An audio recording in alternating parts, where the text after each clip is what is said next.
Welcome back to Democracy in Action on Cape Town TV.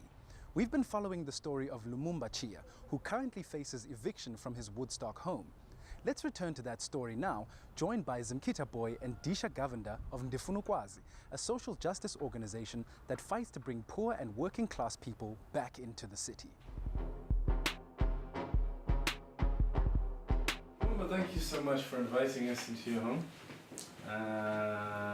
We know we come here under not the greatest of circumstances. But if you could very briefly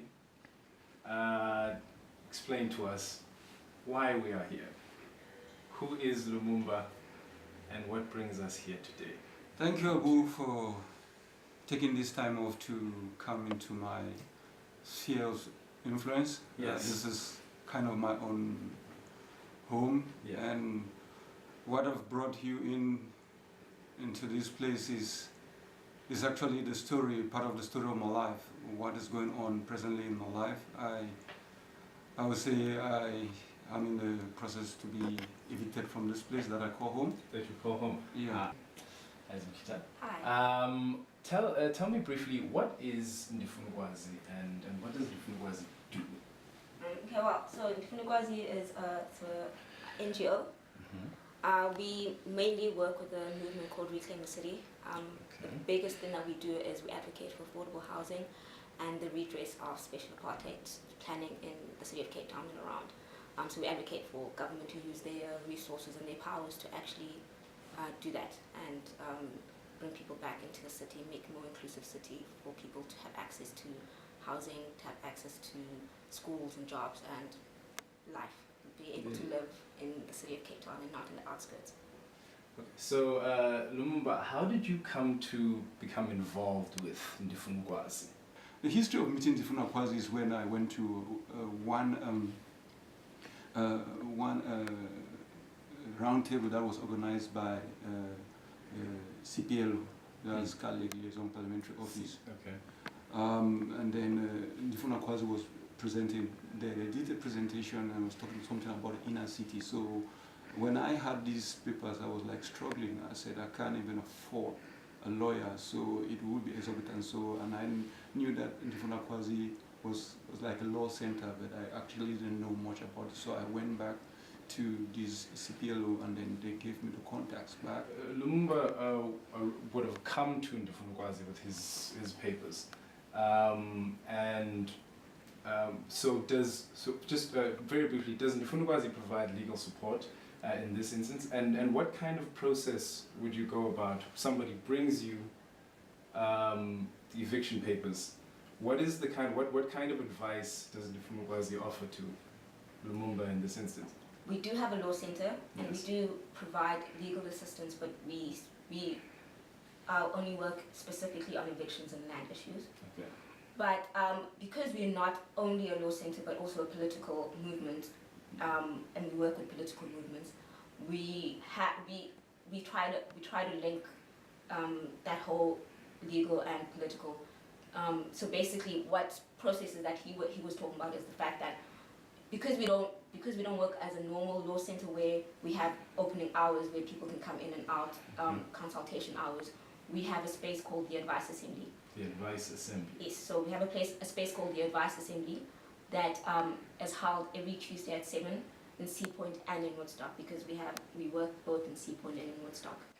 For people in a situation like Lumumba's situation, people who are facing evictions, what options are available? What can you do in that situation? There's a few things people can do.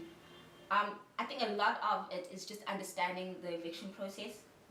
And that's what we try and get people to do so that they can also go into the communities and say. But like the one thing that I will always say, if you get a notice of motion, if you get court papers, do not ignore them. Because the next thing you know, a week later, the sheriff is coming to your door because you weren't at court. Even if you do not have a lawyer, go to court and tell the judge that I do not have a lawyer, but as Lumumba was saying, I'm opposing this eviction, if you are so opposing this eviction.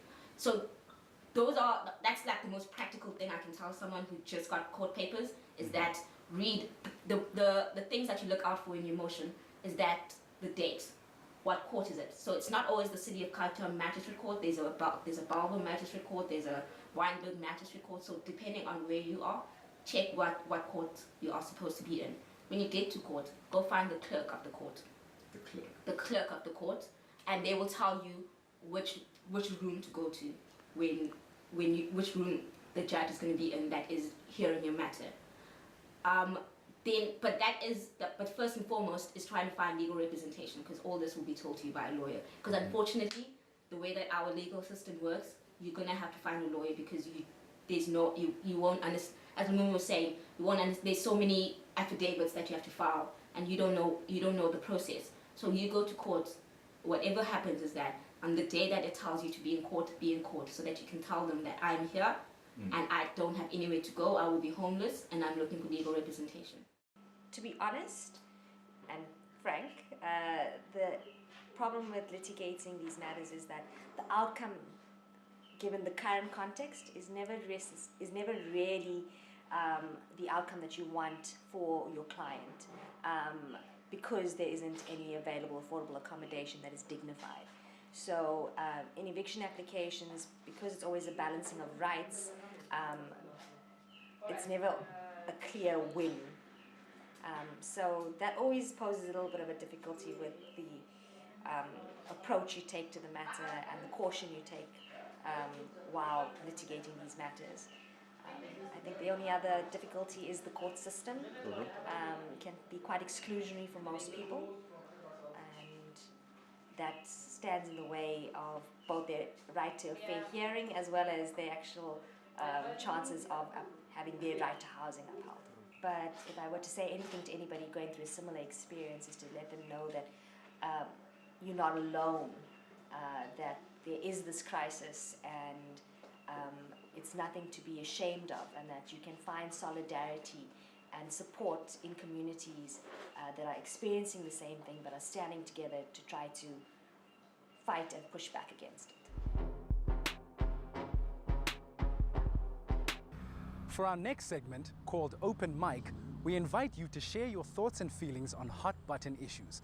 For this one, we hit the streets to find out what people think about gentrification.